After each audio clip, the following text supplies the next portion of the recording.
Here are some of the stories making news at this hour. I'm Derek Blakely.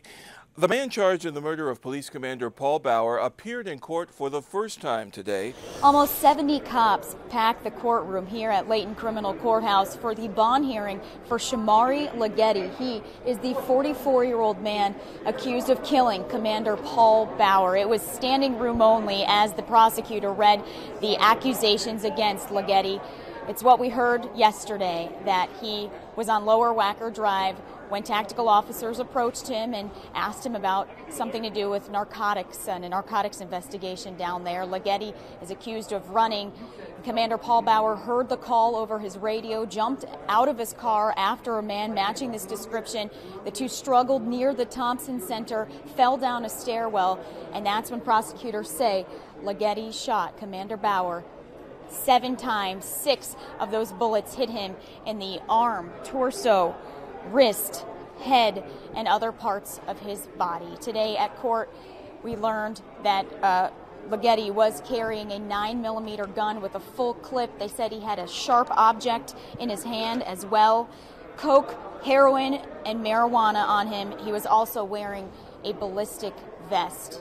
The judge listened to all of this, listened to a short plea by the defense to give a reasonable bond, and then decided that bond should be denied for Mr. Leggetti. He is charged with unlawful use of a weapon, first-degree murder of a police officer, possession of controlled substance, and one other charge of armed violence.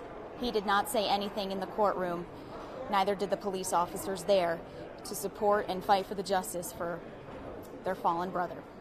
I'm Lauren Victory at Layton Criminal Courthouse, CBS 2 News. A former student faces 17 counts of murder after a shooting rampage in Florida. Today, we're learning more about who lost their lives. Adriana Diaz has the story. Aaron Feist was the assistant football coach at Marjorie Stoneman Douglas High School. He was fatally shot while shielding students. The Broward County Sheriff called him a phenomenal man. The kids in this community loved him. They adored him. He was one of the greatest people I knew. Jamie Guttenberg was a student. Her brother reportedly also attended school here. He survived. On Facebook, her father, Fred Guttenberg, wrote, "My heart is broken. Yesterday, Jennifer Bloom Guttenberg and I lost our baby girl to a violent shooting at her school." We're praying for these families. We will continue to pray for these families, and that justice is done for the one that brutally murdered all of these students. As I start walking down the hallway, I hear pa, pa, pa. Nicole Suarez, a freshman, escaped the shooting rampage, but she says the carnage will be seared in her mind for the rest of her life. I get into the hallway, I see bodies, which I don't know if they were alive or dead, but they seemed pretty stone cold to me. Sources tell CBS News that the gunman, 19-year-old Nicholas Cruz, escaped undetected following the shooting massacre by blending in with students rushing to evacuate the school.